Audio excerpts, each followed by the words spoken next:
इस आदमी को, इस सूरजपाल को फ्रैंकनस्टाइन मॉन्स्टर बनाने में विपक्ष की भूमिका थी। मतलब सीधा मनोज सिंह काका, सौरभ मालवीय कह रहे हैं आपकी सरकार थी 2012 से 2017, अखिलेश यादव थे मुख्यमंत्री, 2007 से 2012 मायावती थी, आप लोगों ने शह दी। और यह दरअसल राजनीतिक खेल हो रहा है। जब तक यह उपचुनाव नहीं निपटते ये बाबा ऐसे ही ठेंगा दिखाएगा और आप नतमस्तक हुए रहेंगे सारे राजनीतिक दल इसके सामने।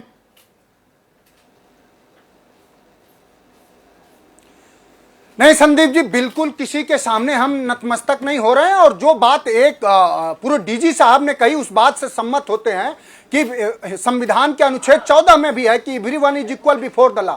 जो बात सरकार को जो जिम्मेदारी लेनी चाहिए उससे सरकार हट रही है। सरकार कही, वहां के स्थानीय कप्तान ने कहा कि एक साजिश हुई और एसआईटी के सरकार के ही रिपोर्ट में आ गया कि कोई साजिश नहीं हुई। सवाल यह है, अभी एक साथी कीर्तन, सरकार का कीर्तन गाने वाले साथी ने कहा कि त्वरित सहायता उपलब्ध कराई गई, 2-2 घंटा तक लोगों को एम्बुलेंस नहीं मिली। उत्तर प्रदेश के पीएचसी सीएचसी में, जिसका उत्तर प्रदेश के मुख्यमंत्री योगी आदित्यनाथ भाषण देते हैं कि हर सीएचसी में ऑक्सीजन की व्यवस्था है, वहां एक नीडल तक नहीं थी। और देखिए बेशर्मी, वहां के हाथरस के अगल बगल के 4 जनपदों के मर्चरियों पर लाशें पड़ गई, लेकिन कोई उसकी जिम्मेदारी दर्शन का सिलसिला फिर शुरू हो गया। ये जो मैं तस्वीरें दिखा रहा हूं, फुल फ्रेम दिखाइए जरा, 1 मिनट मनोज। ये उस बाबा, ये सूरजपाल के आश्रम के बाहर, ये आज की तस्वीर दिखा रहा हूं।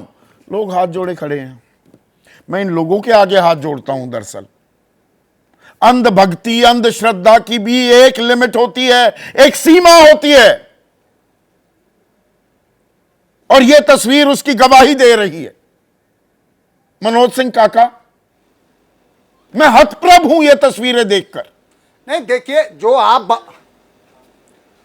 नहीं, आप हतप्रभ होंगे चूंकि आप एक मानवीय और संवेदना से भरे हुए पत्रकार हैं, तो किसी भी दुखद 125 परिवारों की जान। लेकिन सरकार से यह सवाल है कि जो सरकार 6000 करोड़ रुपया अपने विज्ञापन पर खर्च करती है, समाजवादी पार्टी पहला ऐसा राजनीतिक दल है कि हर एक प्रभावित और pीड़ित परिवारों को 1-1 लाख रुपया से मदद किया। उससे आ जाएंगे, जो अपनों को खोया है वो वापस आ जाएंगे। इस बाबा को सीधे जेल में डालना चाहिए कि नहीं, हाँ या ना मनोज सिंह काका? देखिए, आपका सवाल बिल्कुल जायज है। अगर कानून के सम्मत अगर बाबा दोषी है, बाबा नहीं कोई भी दोषी नहीं है, जाना चाहिए, दोषी नहीं है। सवाल यह है इसमें कौन सी ऐसी डिटेल्ड जांच की जरूरत है? दोषी नहीं है। अगर है, ये अगर मगर क्यों लग रहा है? वही 10 सीटों का उपचुनाव है ना आड़े आ रहा। नहीं, अगर ये देखिए ये बात तो है, ये सरकार सिद्ध करे ना। सरकार एफआईआर तो सरकार को करनी चाहिए थी। अगर हम आप दोषी हैं, वहां स्थानीय अधिकारियों, बड़े अधिकारियों को बचा लिया गया, जबकि सरकार की एलआईयू क्या कर रही थी? आप अधिकारियों पर चले जाते हैं पहले, जहां से शुरू हुआ है ये सिलसिला, और जो पूरे व्यवस्था को, देश को ठेंगा दिखा रहा है, उसकी बात से कन्नी क्यों काट जाते हैं आप भी? मैं कहां कन्नी काट रहा हूं? आप दूसरे मायने निकाल रहे हैं। हम लोग तो कह रहे हैं कि जो दोषी हो उसको कड़ी से कड़ी सजा। दोषी नहीं है ये बाबा, सुनिश्चित करे कि अब उत्तर प्रदेश ये बाबा दोषी नहीं लगता आपको? आनंदीबेन पटेल गलत कह रही हैं, वो कह रही हैं नहीं दोषी है, ये गुनहगार है। आनंदीबेन पटेल ठीक कह रही हैं कि नहीं? देखिए मैं जो सरकार हिंदू मुसलमान करा रही हो मुजफ्फरनगर में, जो सरकार लोगों के दुकान भटकने लगे आप मुद्दे से, जो सरकार हमेशा सांप्रदायिकता की बीज बो रही हो, उस सरकार से आप कैसे उम्मीद कर सकते हैं कि वो सरकार न्याय सम्मत कोई कार्य करेगी? ये सरकार न्याय सम्मत कोई कार्य नहीं कर सकती है। और उत्तर प्रदेश में जो उपचुनाव की बात कर रहे हैं, मैं आपसे आज कह के जा रहा हूं, 10 की 10 सीट बीजेपी हारेगी, क्योंकि जनता जान चुकी है सरकार फेल है और सरकार ने अपनी जिम्मेदारी नहीं ली। और जो सरकार लोगों की जान चले जाने पर भी राजनीतिक दांव अगर खेला जाए तो खेलने में क्या है? 10 सीटें ज्यादा जरूरी हैं। आप कुछ जोड़ना चाह रहे थे यशोवर्धन झा आजाद।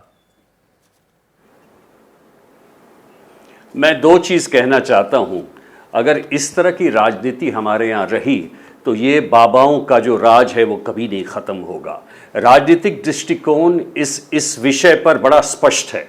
जो रूलिंग पार्टी है वो ये कहेगी कि देखिए हमने घायलों का उपचार कितनी अच्छी तरह किया, और जो दूसरी पार्टियां हैं वो ये कहेंगी कि देखिए उपचार तो बिल्कुल हुआ नहीं, लेकिन ये नहीं बोलेंगी कि वो दोषी है कि नहीं। एक बात और, एक ये पुराना टैक्टिक्स है कि जैसे कि ये स्टेट गवर्नमेंट्स का कि ये कह देना कि देखिए अब तो जुडिशियल इंक्वायरी हो रही है, हमने तो आपको एफआईआर में नहीं डाला, अगर जुडिशियल इंक्वायरी अगर डाल देगी एफआईआर में तो ये तो उन्होंने किया है, जज ने किया है, हमारा इसमें कोई दोष नहीं है, इसलिए ताकि आपका वोट बैंक बना रहे। जिस तरह की वो सारे वर्ग के लोगों को कोटा देने की बात करते हैं और उसके बाद जब वो सुप्रीम कोर्ट से रिजेक्ट हो जाता है तो बताते हैं देखिए हमने तो कोशिश की, कोर्ट ने रिजेक्ट किया। तो वही मामला संदीप जी इस केस में हो रहा है।